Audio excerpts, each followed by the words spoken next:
Mr. Joseph Lumbard. Assalamu alaikum. How are you, Sidi? Wa alaikum assalam. How are you? I'm good. It's a great blessing to have you in the Bay. Well, it's an honor to be here. I love this area. I don't get to come frequently enough. Alhamdulillah. So why don't we just jump in? First, congratulations on the study Quran. Thank you very much. I know, we met a few years ago when you were just in the thick of it. And I was blessed to see I think you showed me a bit of like Surah Yasin, the chapter Yasin. And now it took you guys like a decade, is that correct? Just about a decade, a little under a decade. So if you could take us back to the beginning, the genesis, I guess you could say, how did it even come about as a project? It's a great question because I think about that more and more. It's like, how did I get myself into this? But really, it came about because actually the idea was from HarperCollins. It wasn't like we said, "Oh, let's do a study Quran." Actually, what happened is that the publishers at HarperCollins, the editors, they had the idea, and they went to Sayyid Hussein Nasser, and they asked him to do this and be the editor-in-chief for the first study Quran in Western academia. Now, at first, he didn't want to do it. He's not a scholar of the Quran. He actually had not written extensively on the Quran. It's something that, as a Muslim, he maintained mostly in his devotional life.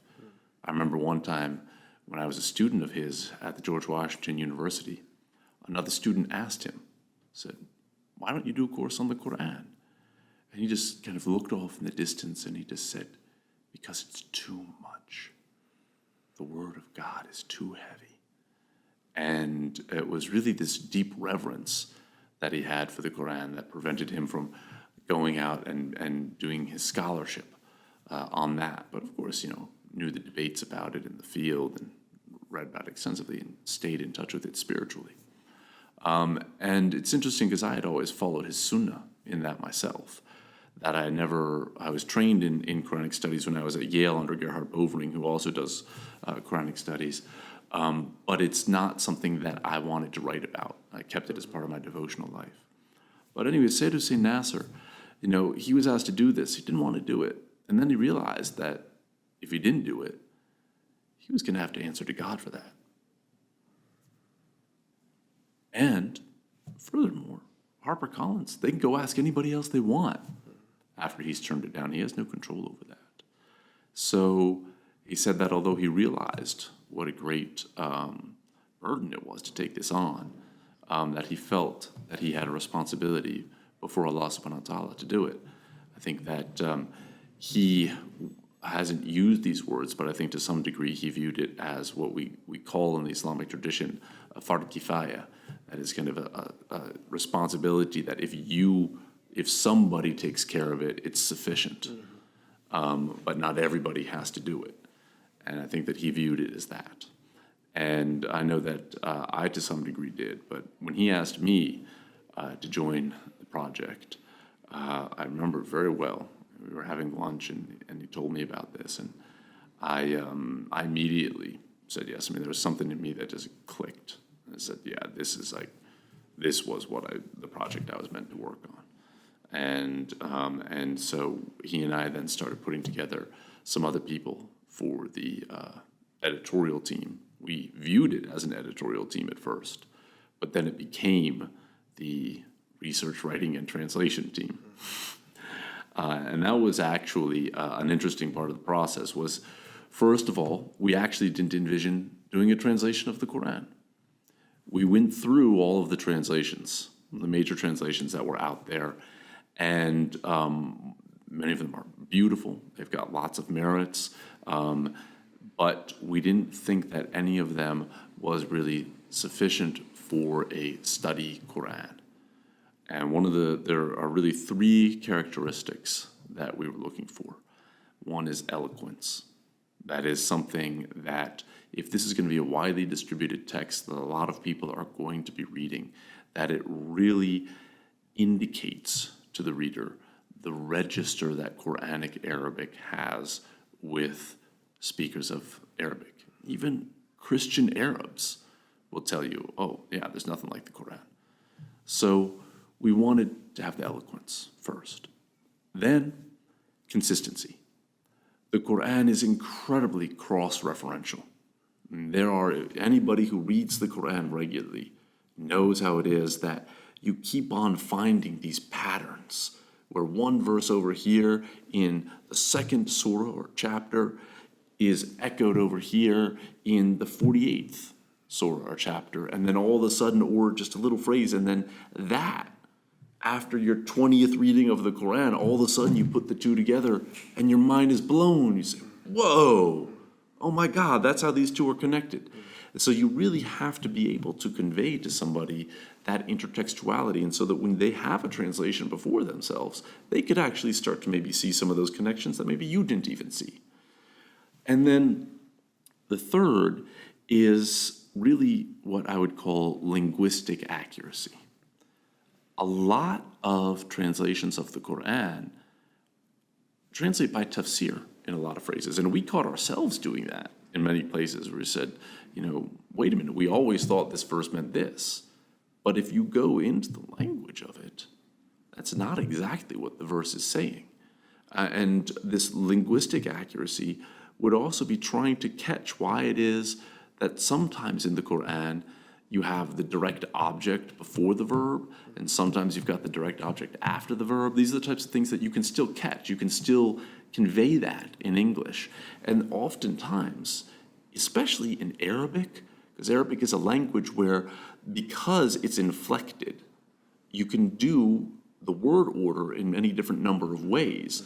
And the word order that you choose is based upon what it is that the listener needs most to know in a particular verse. So why is it that here, although God said the same thing in one verse and the same thing in another verse, God put the word order slightly differently?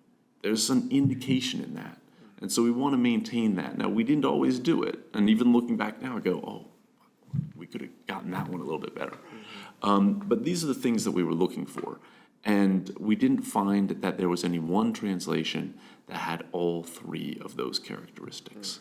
So eloquence, consistency, and accuracy. Because I see what you're saying in the sense that a lot of translations will look at what the great scholars of the past have said it meant as opposed to what it linguistically means. And in some sense, maybe you were freed up because you were going to, in the tafsir, in the commentary, you're going to bring those opinions in, but it allows you to just say, what is it linguistically saying before commentary? Exactly. What is it linguistically saying? Now, we can't put ourselves in 7th century Arabia. There's no way to do that.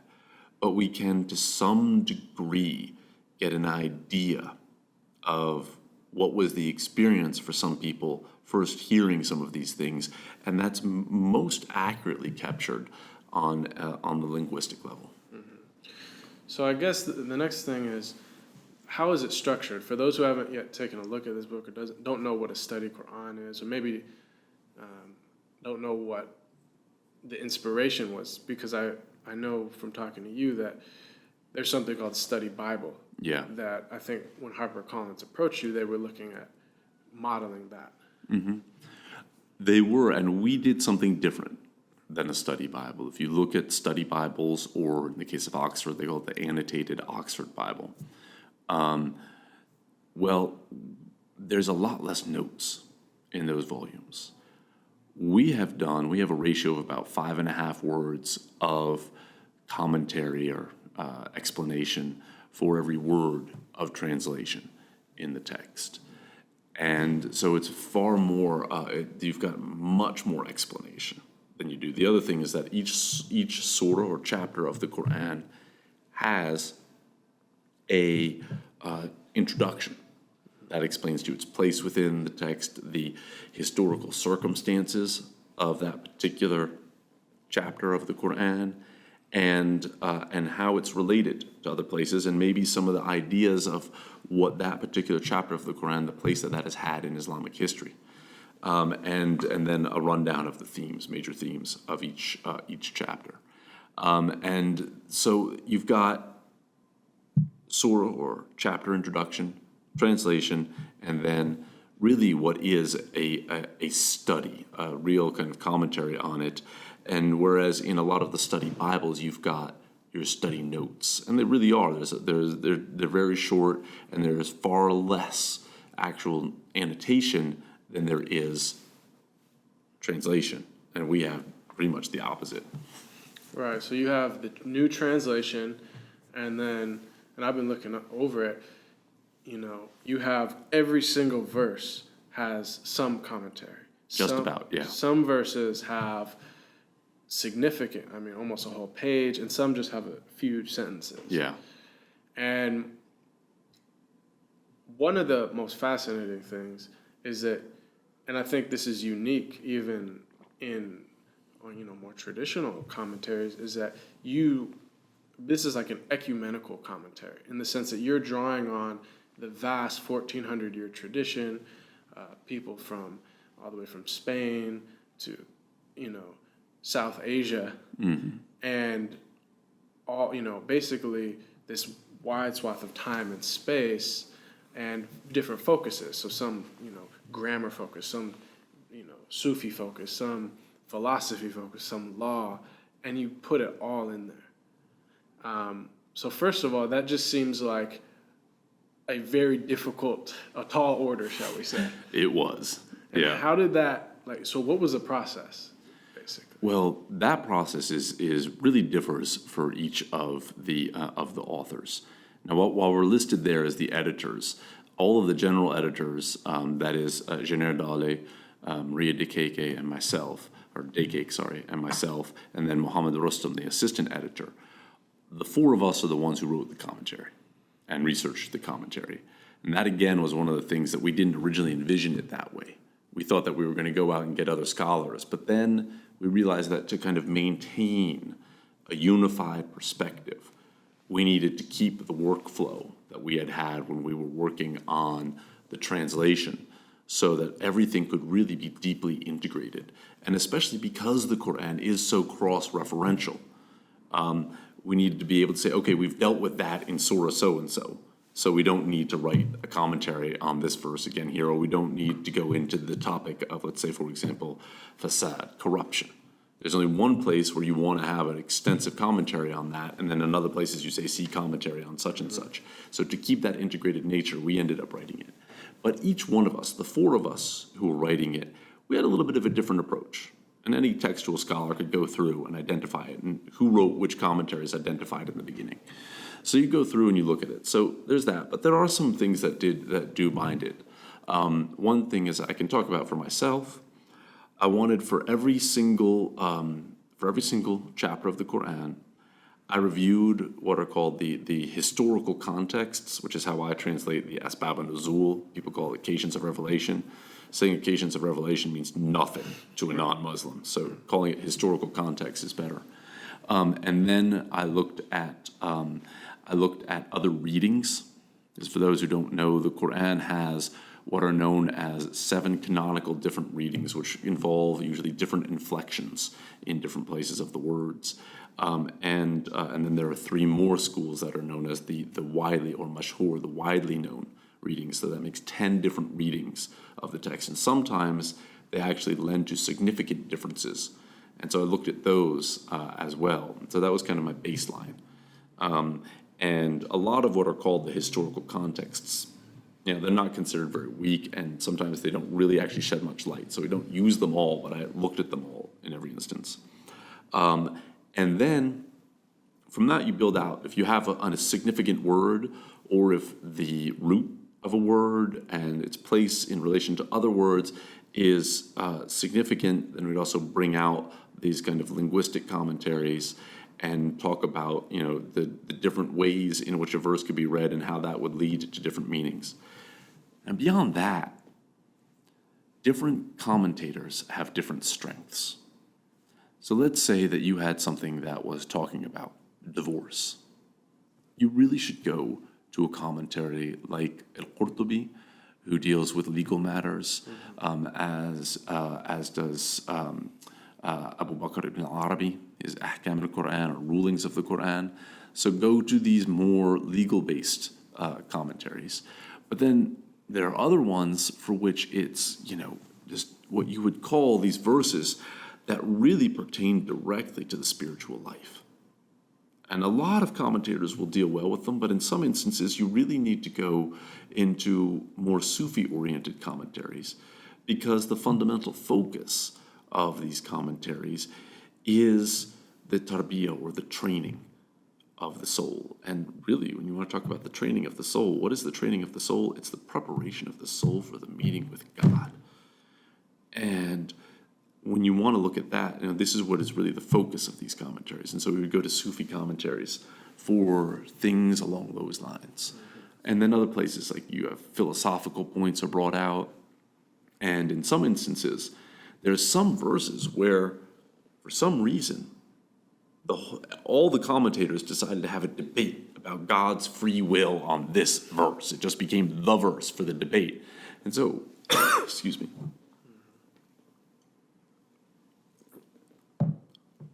There are some verses for which you really went into almost, a commentary that would represent every major school of thought throughout the Islamic tradition, so that we could accurately represent particular debates.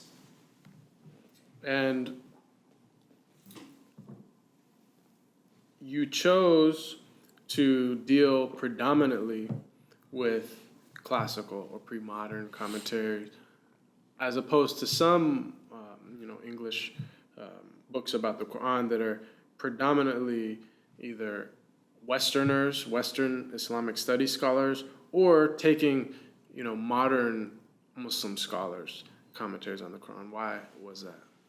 That's an excellent question, and it's one of the things that some people say, oh, but they didn't, use X, or they didn't use Y. Well, first of all, you can't use everything. But secondly, right now, the field of Quranic studies is inchoate. It's coming into shape. It's been a field that has been that's been left aside, while some other fields within Islamic studies have developed in the West. There are many reasons for that, and some of it has to do with this rise of revisionist strands that I think, quite frankly, set the field back several years, because people had to have debates about really things that weren't even theories. They called them theories, but they're really just consistent sets of assumptions. And if you look at them as theory, because a theory is something you can test, and if the data doesn't match, then you throw it out. But if you want to stick to it after the data doesn't match, then these are just assumptions.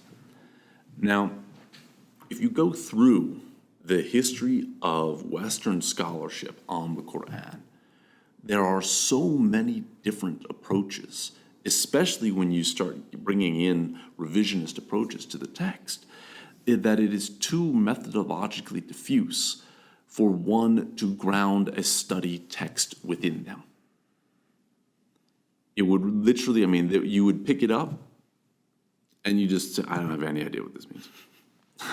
So that's one reason why a lot of that can't be used. Another reason is that there has been a tendency within the Western academic approach to the Quran to deeply disrespect Islamic academic approaches to the Quran. I think Behnam Siddiqui puts it very well when he talks about the way in which the history of the text has been treated in Western academia. And he says, it's as if what they have done is they have made a molehill out of a mountain by ignoring a ton of scholarship and a ton of data that is out there. And so what we feel needs to happen is that the field needs to be resituated to deal more with what these classical commentaries actually had to say, and what the fields of ulum al-Quran, or the sciences of the Quran, actually had to say. Within biblical studies, the study of the text as text is really mostly a historical study, and then the study of Bible commentary is another field of study. And there's only a tiny little bit of overlap. Now, that doesn't have to be the same thing that we do within Quranic studies. And we need to make that decision after we have looked at the text, after we have looked at the commentaries. We don't need to throw out the commentaries a priori. And so we really want to have this where somebody can look and relate this to the commentaries and see what can actually come about by working with the commentary tradition. Now, I hope you don't mind if I go on with one more very important point here. When you come up with the historical critical questions that the Western academic tradition poses regarding the Quran, these are questions that Muslims had as well. There is a ton of literature and a ton of stuff in the commentary tradition which is really dealing with the history of the text. Could this verse have come at this point? Could it come at this point? After, so yes, they all take revelation as a given. But after that, they're really just concerned with the question of history qua history. So we cannot, as historians in the modern era, reconstruct our own history without taking account of all the work that all of these other historians of the text have done. And this is one of the major things that needs to happen within the field of Quranic studies, is to resituate it and take that stuff seriously. And that's the baseline of the Quranic commentary tradition. Some people want to cast it aside, say they're just dealing with the Asbab and Nuzul and they're just recounting them. No, that's not what's just happening. They're discussing the history of the text. And we think we are discussing the history of the text. We can't do that if we're not in dialogue with the conversations that the classical tradition was having.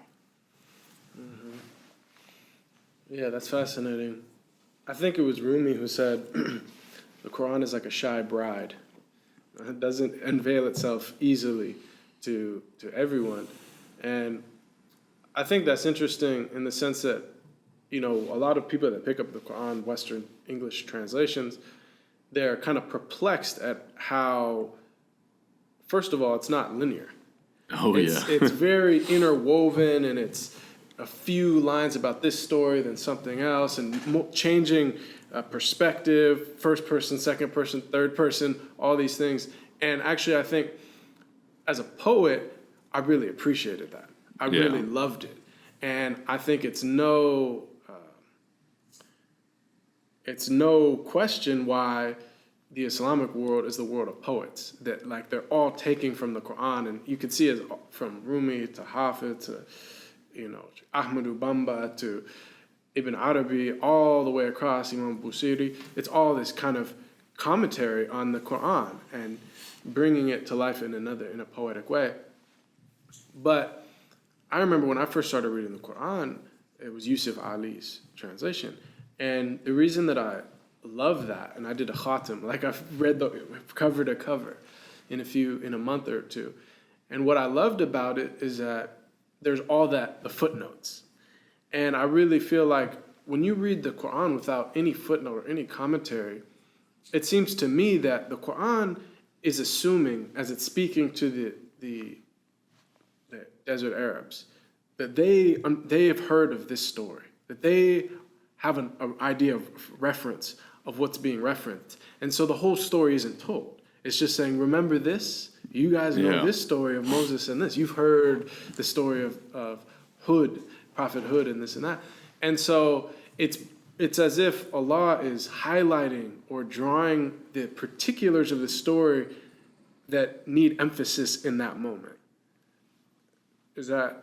Oh yeah, no, that's definitely that's a part of it. I mean, for sure, and it's like you say, you really do need to know, okay, and remember when Hud said to his people, it's like if you know kind of like Hud, right. What, and so a commentary is often necessary, especially for people in our day and age. So you do need these notes to get it. But there's a very interesting point that you bring up here, which actually also relates to what you said about Jalaluddin Rumi. Talking about it as a bride, is another reason why the Quran is jumping around like this. It's, this confuses a lot of people coming to the Quran from the outside. But it's really because the Quran is a text that's built for intimacy. Think about it when you have a conversation with a good friend, or even when you have a conversation, like people who are in love, and they're like sitting there like, oh, wait, we just spent the whole night on the phone. the conversation wasn't linear.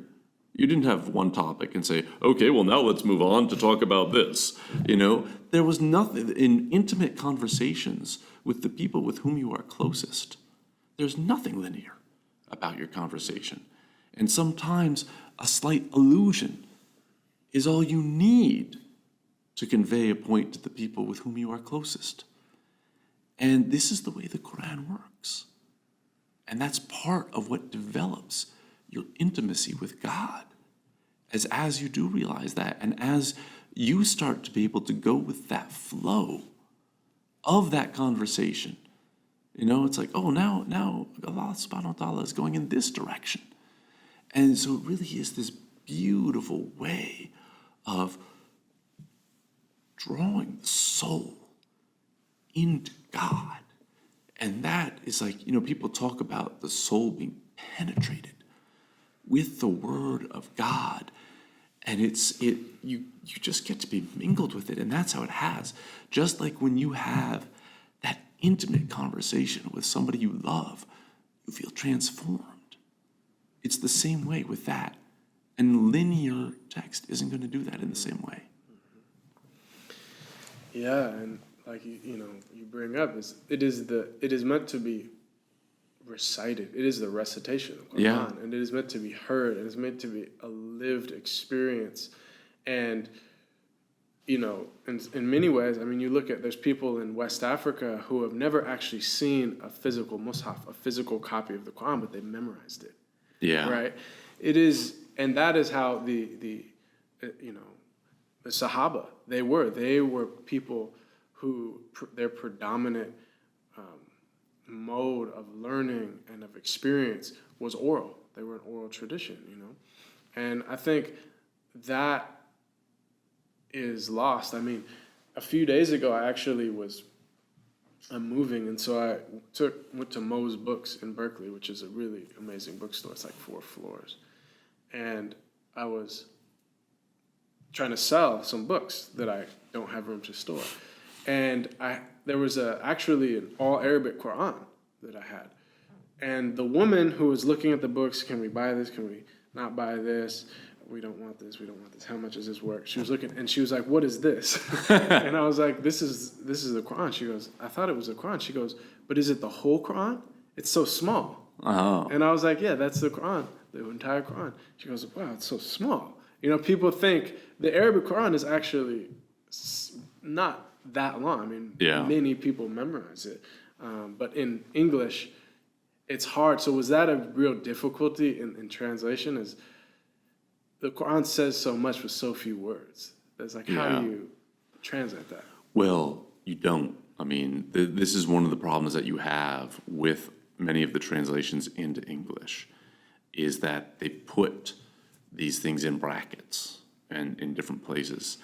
And again, to go back to that analogy of an intimate conversation, with the people you know the best, you need the fewest words. You can just say, sometimes somebody you've known for a long time, like even somebody you grew up with, you haven't seen them for 5 years, you could just do a hand sign. And you just said more to that person with a hand sign than you can say to another person in an hour conversation. Mm-hmm. And so some people think of them as voids, but it's really things that it's meant to be there. This is the word of God to human beings. The Quran is the one and only book that every single word, every single vowel, you can say, why is that there? Why is that like that? Because we know that the author knew what he was doing. Many other authors, they might have having a bad day or something like this. They didn't catch that in an edit. But here we know the author knew what he was doing. And so all of that, it's something that a lot of times people, say, why isn't there, if this is Arabic, this is a transitive verb, there should be a direct object in this sentence.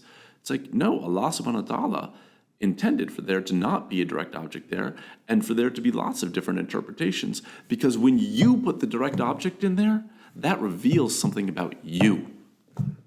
And ultimately, when you're reading the Quran, it's not just revealing God to you, it's revealing yourself to you.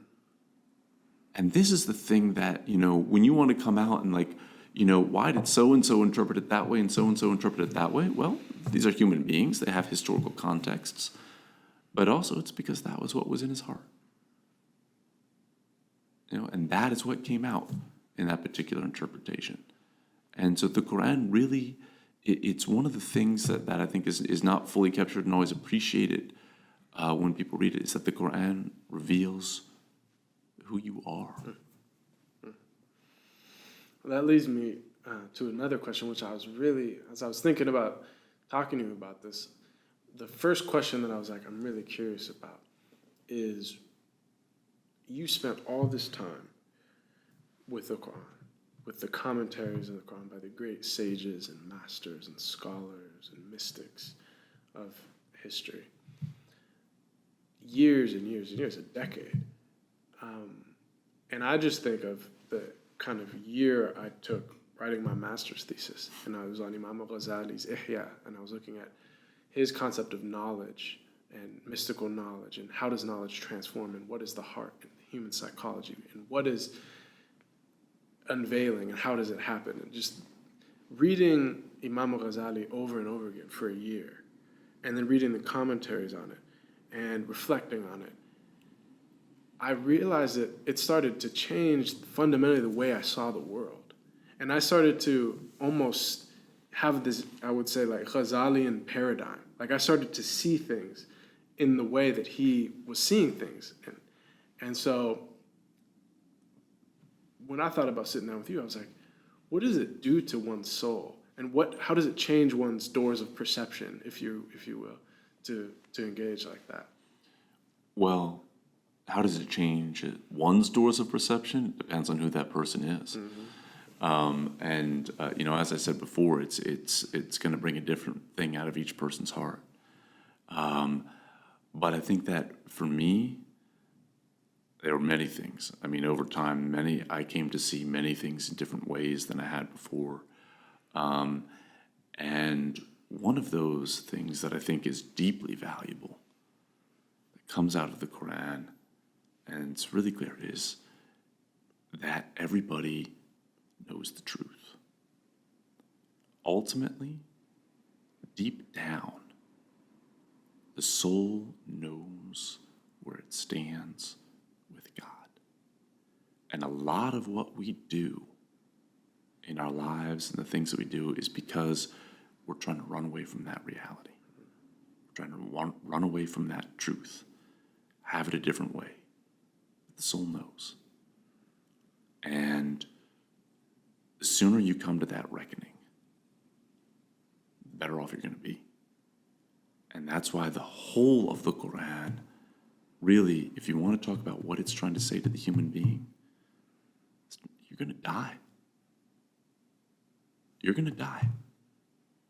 And you're going to meet God. And at that moment, everything's going to come out. At that moment, you can't hide from it anymore. So stop hiding now. And the sooner that you come to terms with that, the easier everything else is going to be for you. And like you think about that. That's the way it is with everything in life. If you're in a bad relationship, the sooner you come to terms with it, the better off it's going to be for you.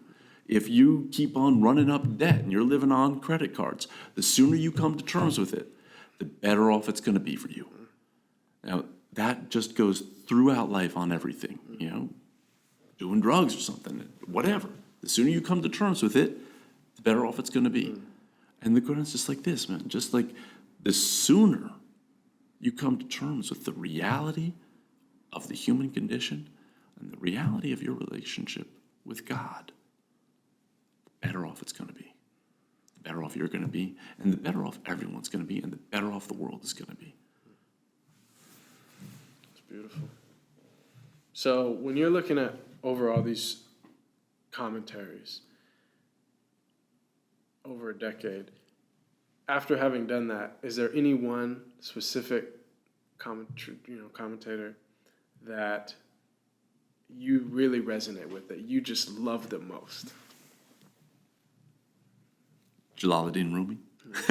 I mean, seriously, this is one of the things we got to realize is, Jalaluddin Rumi was read by many as a commentary on the Quran. For a lot of people, like that was how they understood the Quran for hundreds of years.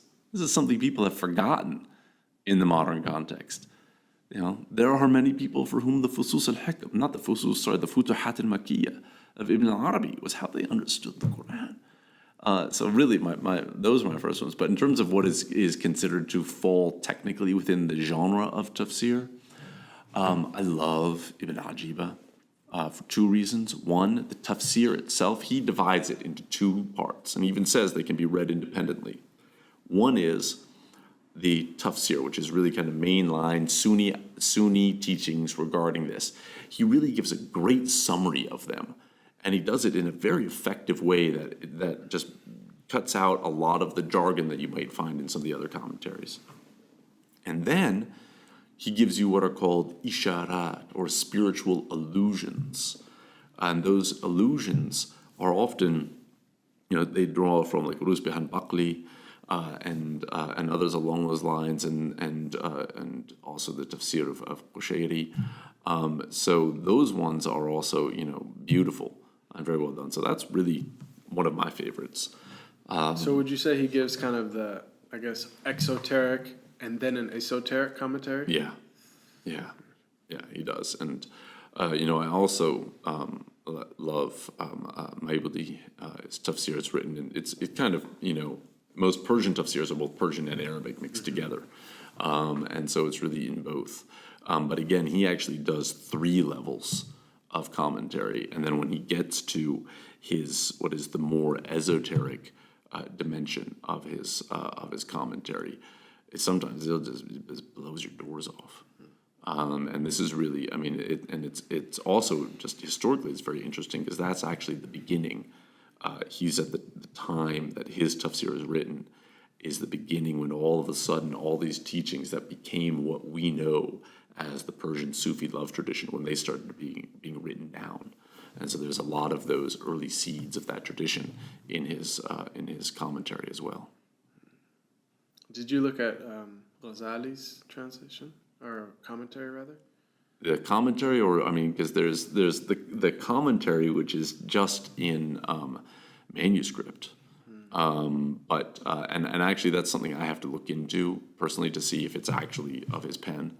But because I haven't actually seen a lot of scholarship on that to be able to really confirm it. So I'd like to look into that personally. So no, I didn't work with that. But I actually did look at a lot of things that he says in various places. He has tremendous insights.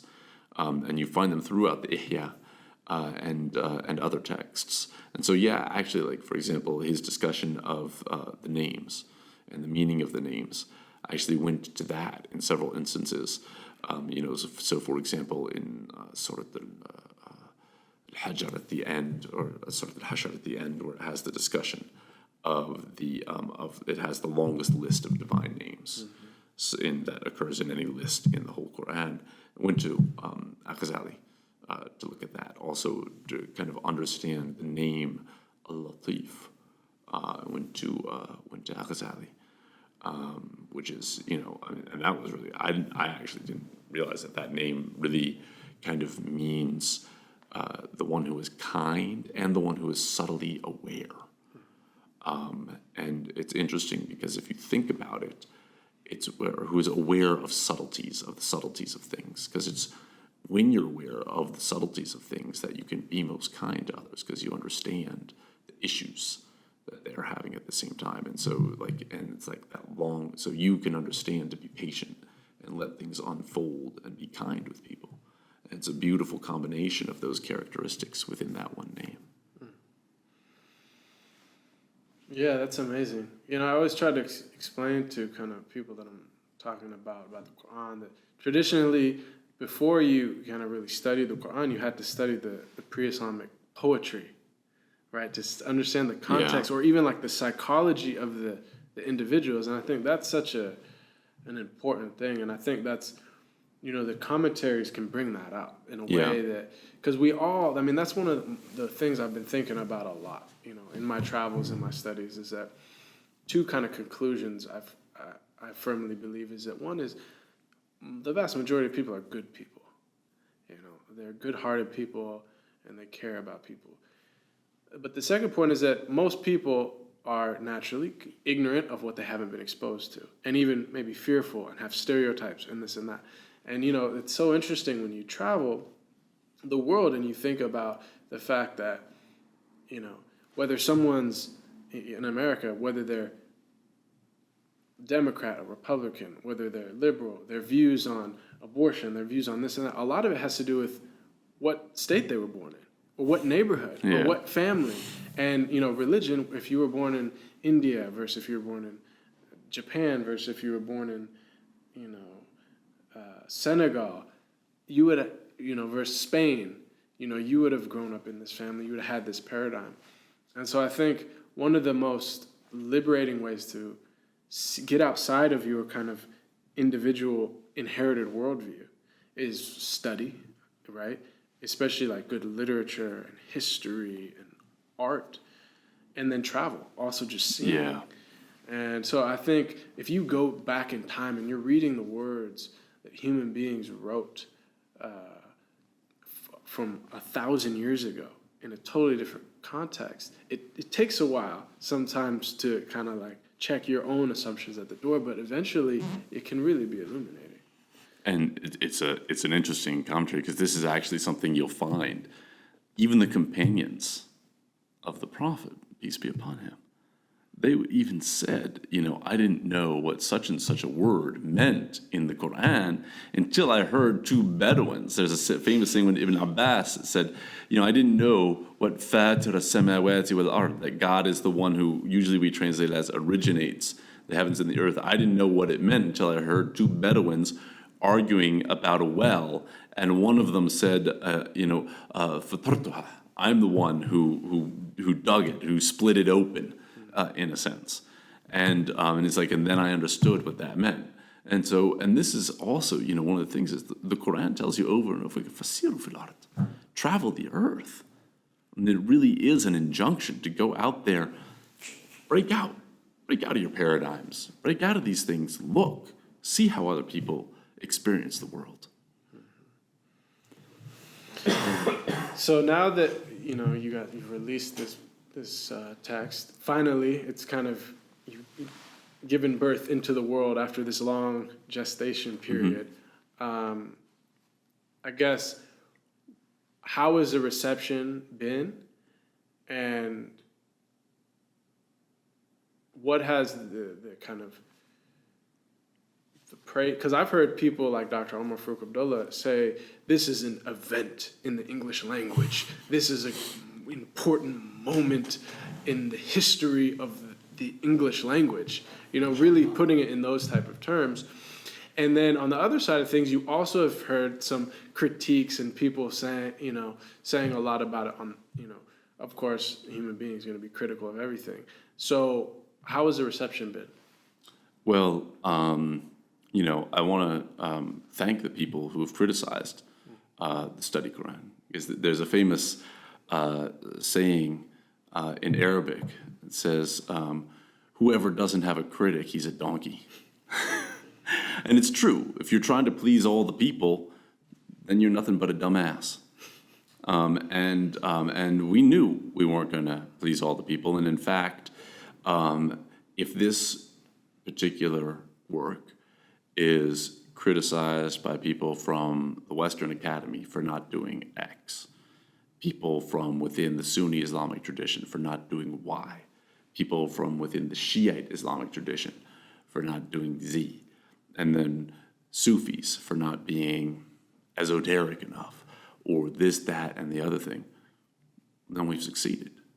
We're not trying to please any single one of those groups.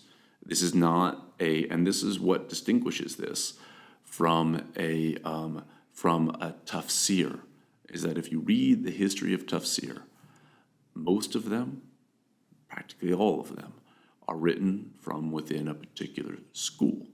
And there's always going to be something that argues for the perspective of that particular school.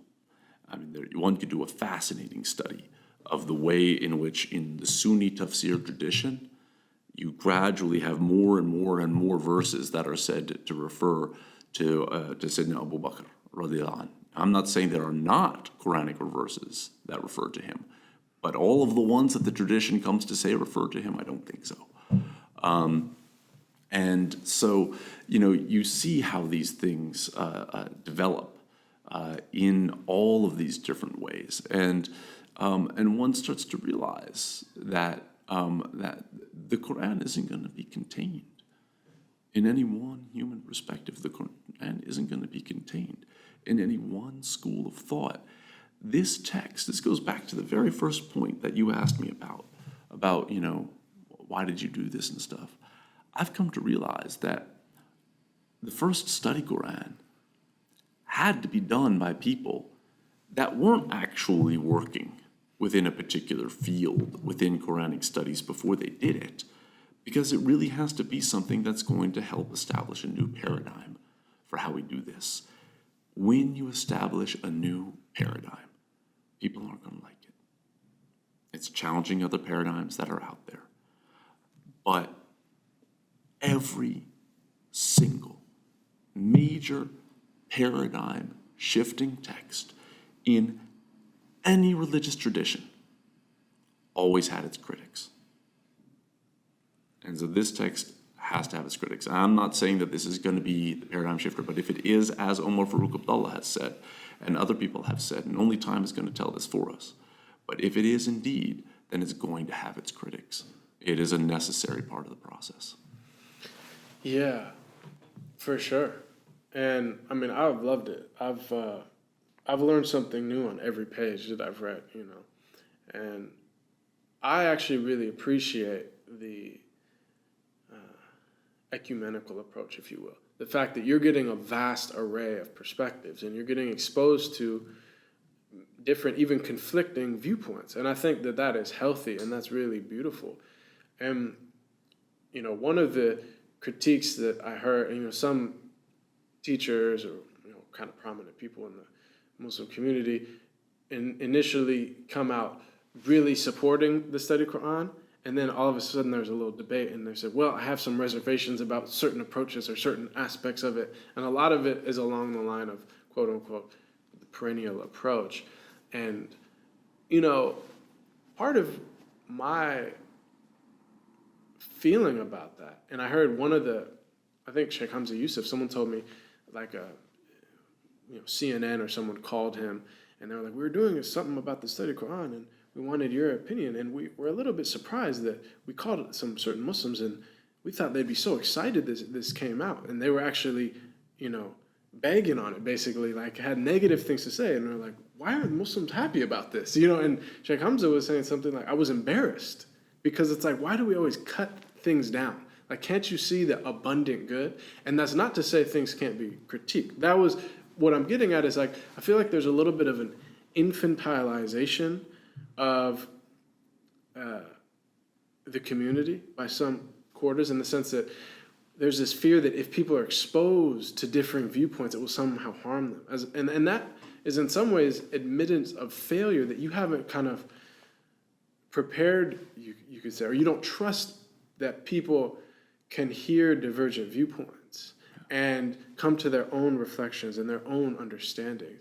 And I think it's maybe understandable if someone lives in a very traditional environment where they're exposed to, you could say, from a certain school's perspective, a pure understanding of the tradition, that a bunch of perspectives from outside can be damaging. But we're talking about people that grew up in the West in, the materialist paradigm and been swimming in that their entire life. So the idea that difference of opinion isn't healthy, or being exposed to other viewpoints isn't healthy, it's really alien to me personally. So I'm just curious on your reflections on that.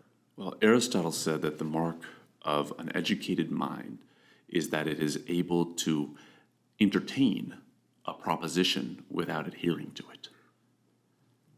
So if indeed, as some have said, our community isn't able to read this and shouldn't read this book, then we failed.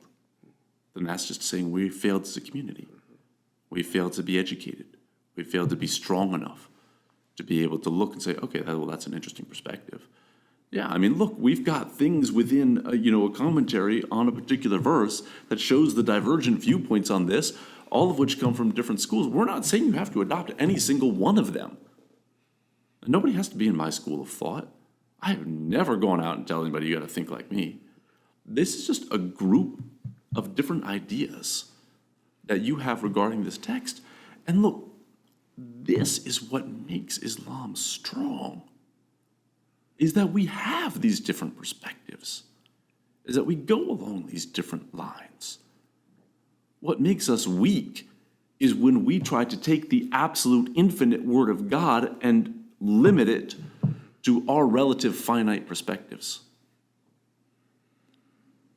That's our strength, is in keeping that diversity. I mean, if you look at Islam, you go to Morocco and then you go to Indonesia and you're like, it's like wild, man. Like, they're so different, but there's something that's binding all of this together. Like, how is that possible? That's a miracle. That is a miracle that you've got one religion that actually binds these people together and allows for their completely divergent cultural manifestations, but you still actually recognize that same underlying, tenor. They're like, wow, it's just incredible the way that happens. So, I mean, it's like this just symphony that's going on, and you want to try to bring that down. Yeah, that's just, then lakum dinukum waliya din. To you, your religion, and to me, mine, because that is not my Islam.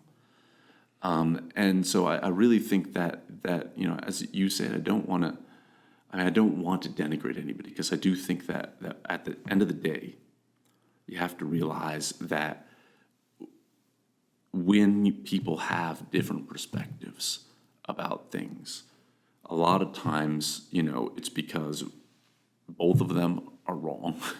And sometimes it's because one person is wrong and one person is right. And sometimes it's because both are right. There have been so many who have maintained exclusivist perspectives of Islam throughout time that we can't say that that is fully wrong. And if you want to have the more kind of pluralistic approach that we have said can come out of a reading of the Quran, but we have not said must necessarily come out of a reading it. If you want to have that, if you're going to be truly pluralistic, then you also have to admit of the place that exclusivistic readings have within that broader spectrum. And so I respect why, the underlying reason why some people would come out and say that, and I think that they are being sincere in why they're doing it. But at the same time, I think that what you alluded to is we need to be aware of the cultural, intellectual context in which we are working. And why is it that just as many people are leaving Islam in the West as are coming into Islam in the West? And it's because if we don't allow for this broad diversity of perspective within the tradition, and we don't allow for entertaining these intellectual questions, people are just like, I can't find it within Islam, I'm going somewhere else. Everybody goes out in the mosque and you say, Alhamdulillah, somebody embraced Islam today. And I say that too, Alhamdulillah. But nobody's going out and talking about all the people who are leaving out the back door. And we need to think about that. As a community, we really, really need to sit down and think about why that is happening. And I'm afraid that one of the reasons why it's happening is because you have people coming out and wanting to attack alternative perspectives rather than have a conversation. I should just add on as a final point to this. I've had lots of other people send me emails, messages on Facebook, call me up on the phone. Yesterday, I spent 2 hours with a woman who's a scholar of the Quran who had gone through, she said she brings her study Quran, and it's got like 100 red tabs with marking on them, and she's got a notebook, and she's going through things. And there are some things that I disagreed with her on. And there are other things where I was like, mashallah, she's right. We should have done that differently.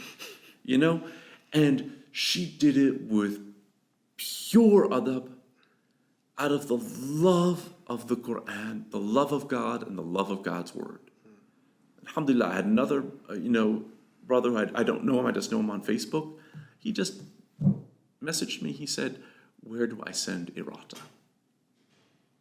I gave him my Gmail address, here's where you send them, And that's just like, you can say, you got, mistakes. Like, so a list of errata would be the list of mistakes that you find in this. And I just said, send them here. And, there have been lots of people who've come out and said this. I'm like, yeah, maybe I should have phrased that differently. Yeah, you're right. Maybe we should have included that in the commentary on this particular verse. But, there's a way to have a discourse. There's a way to have a mature discourse, and that's what communities do. Sure. And that's what we should do. Yeah, and I mean, you bring up adab, and the internet is such a strange place because if there's anywhere you see who people are, if there were no outward consequences, you see just the nafs run wild, the ego run wild. Just the way people treat each other on the left and on the right, and any paradigm, secular, believers, whatever. And I mean, it's just fascinating that people, and a lot of that adab is lost. And Sayyid Naqib al-Atas, one of the great Muslim philosophers living, he's really says that the crisis of our age is a crisis of adab, of really losing a mature, kind of manners and etiquette, you could say. And I've noticed the kind of people that came out critical of the study Quran. This is just my personal observation.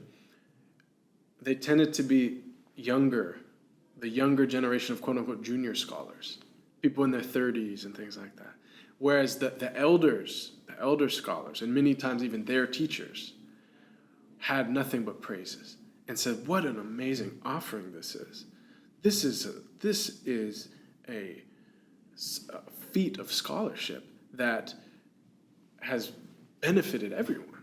You see what I'm saying? And so I think, C.S. Lewis said, only the novice exaggerates. So there's something about, that was just my personal, it's the young people, young scholars, young imams that had the critical thing, so.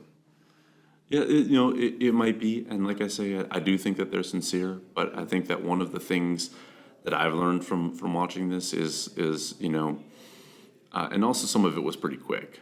I mean, like, as Omar Farouk Abdullah said in one of his comments, that these people couldn't have read it, and it's like, here's a screenshot. It's like, come on, man, read the whole thing. And this, by the way, you mentioned the issue of perennialism. This is, people have been tossing this word around, and now you even see on the internet people say like, oh, are you a perennialist? Mm-hmm. Well, that's one of the interesting things is I feel like people don't even know what that word meant. And now it's opening the conversation in an interesting way. But that is actually interesting, but this is the point. People don't even know what they mean by the word. Right. And some people think that what it means is a person who practices like lots of different things from different religions. It's like, you haven't read one word of what the actual perennialists have written, because that's something that they completely advocate against. Sure. As a syncretism between traditions, or you could just borrow from one and borrow from another. They are completely against it. If you were to read perennialism from the perspective of Aldous Huxley, maybe you could say that. Mm-hmm. But the other thing is that what does perennialism mean at its fundamental core? The one thing that you can say all perennialism agrees upon, which is the driving core and across the different manifestations of perennialists, is that there is one eternal truth that is manifest in different ways. All right? Well, what's really unique about the Quran among world scriptures? Ismail Farouki has brought this out, is that it commands people who follow that text to bear witness to the veracity of previous revelations and previous religious traditions. That's one of the things that makes us great. Let's embrace it. That is the fundamental core principle of perennialism. All right? Now you want to go and you want to talk about some other aspects of perennialism that you might disagree with. That's fine. But know what you're talking about. I mean, people are going to come out and criticize one author and another author and another author. You haven't even read one of his books? Really? You read a book that somebody wrote about him, or you read a Facebook post about this person, and so now you know it? I mean, come on, astaghfirullah. That's just a crisis of the community. But no, I mean, this is a term that I think people really need to understand and really needs to be defined. Personally, there are some perennialists that I think there's some things that they said that I think they got wrong. And I'll be very critical of some aspects of Guénon's writings, some aspects of Frithjof Schuon's writings, even say to St. Nasser, who was my teacher. There's a few places that I disagree with him. I mean, his intellect's far greater than mine will ever be, but there's a few minor points on which I disagree with him. But, mashallah, wallahi, look at Guénon's critique of the modern world. I mean, nobody did it like him. And you have to take account of the fact that he did it when no one else was doing it. The 20s. And then you just 100 think, years ago. how could he see that? And he saw this when no one else saw it.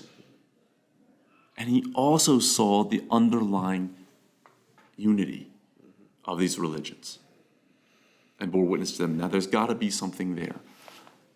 If you're going to say, oh, he saw that, but what he saw over here wasn't accurate, you don't get to play that game. Take a person seriously on everything that they say and admit to the firasa, the perspicuity and perspicaciousness that they have shown in how they approach and how they approach things. Yeah, I think you said a really important point, and I think that's what draws a lot of people to the Quran is that it's fundamentally it's a perennial text in the literal sense of that, in the sense it's saying from Adam to Muhammad, Jesus, Abraham, Moses, and many other prophets that we're not mentioning. Because every people was sent a prophet, they were all saying the same thing. Yeah. And they were all speaking on behalf of the creator of the heavens and the earth. Mm-hmm. And they were calling to fundamental truth while their, sharias, their sacred laws may have differed in details, but the essence of the message was the same. And I think that is so beautiful, and that's, for me, what really drew me to the Quran, and that's what came out the first time I read it. And so I think that's actually a message that we need. Now, as far as details of how that plays out, those things can be debated, but like you say, I think adab is the key, and really having respect and saying there's these various viewpoints from within the tradition and outside the tradition, and how can we all benefit each other and move forward towards, true fiqh, true deep understanding. And I guess the next thing that I would say, and, I saw, you were on like television or, like CNN or something, did something about the study Quran. Engineer Dale was on there. Yeah. And I was like, of course, they framed it around extremism and terrorism. And, it's fascinating that, over 1 billion Muslims, and statistically, the extremists are 0.00000000000, add a few more zeros, 1% of the actual community, but yet how it's framed in the West. So I guess just because that's what people talk about, they say, this is great that it comes out after 9/11, and then all the kind of public talk about the Quran. I think Sherman Jackson, was it him that said, since 9/11, the Quran has been a public document, which I think is an interesting statement and, is important to take into mind. So what do you, I would assume that the calls you're getting and kind of from the average American or journalist, they want to bring that up. How do you think that ties in or relates, if at all? Well, I think that obviously we didn't write this book with that in mind. If you even look, for example, Engineer Dale's essay on jihad and warfare in the Quran is one of the shorter essays.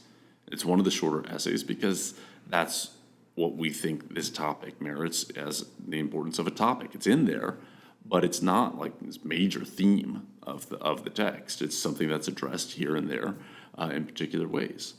And I think his essay is excellent for showing you that there are completely different things said about different circumstances, and that all of these have to do with different circumstances when people are to maintain a standing army and things along these lines. But for the media, that's how they need to frame it in order for them. And I was, personally, I wasn't happy with the fact that it is, but, Daniel Burke, who I think it's still within that context, he did an excellent article.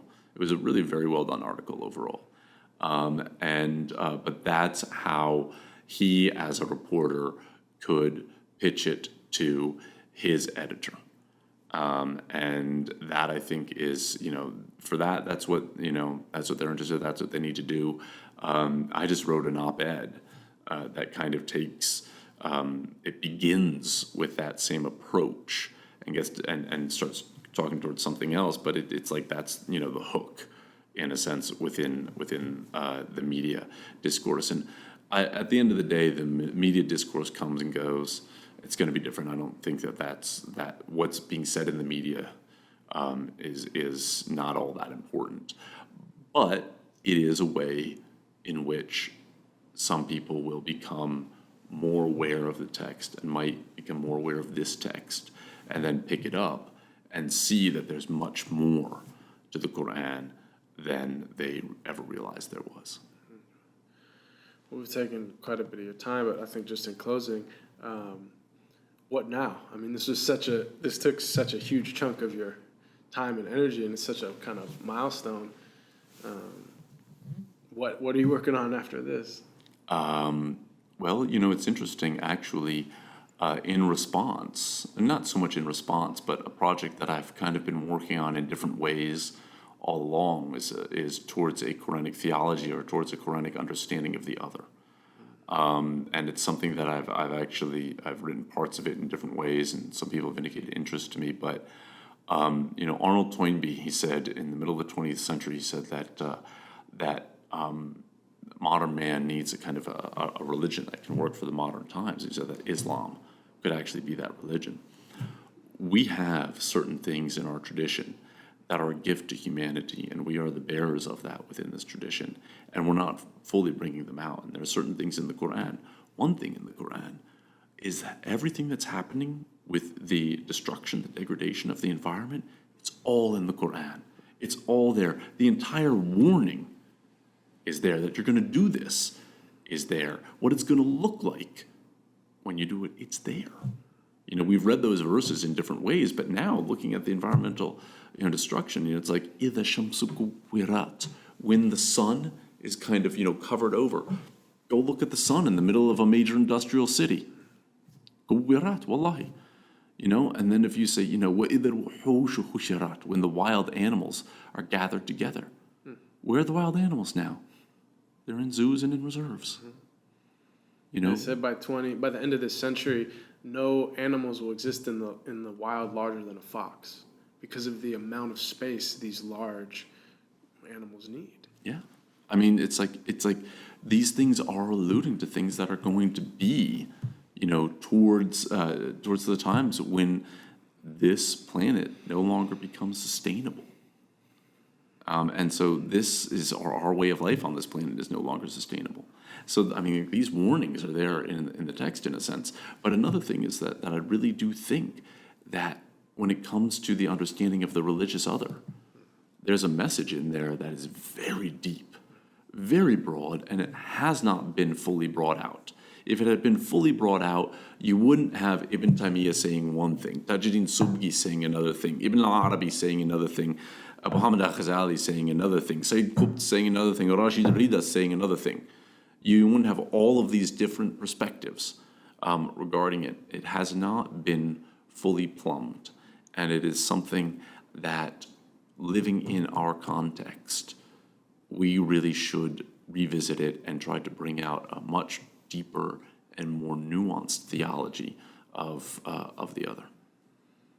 I mean, that's something beautiful to end on. Well, thank you very much for your contribution, and I look forward to diving deeper into the study of Quran. Where can people get the study of Quran for those that are interested? I think pretty much anywhere, at any retail outlet now. I think it's in I got the leather one because there's the hardback and then the leather. Yeah, I personally for my own private reading, I really like the leather-bound one. You know, when you got to sit there and take notes on it and stuff, I think the hardbound one is better. You know, if you're trying to save money, the hardbound one is better too. No, you can find it pretty much any online. I always tell people to go to indie bookstores because I think, you know, we should support these outlets. But you can find it just about anywhere. Alhamdulillah wa shukrulillah wa jazakallah khair. I like Thanks to for sitting get with us. Alhamdulillah. Thank Assalamu you. alaikum. Wa alaikum salam.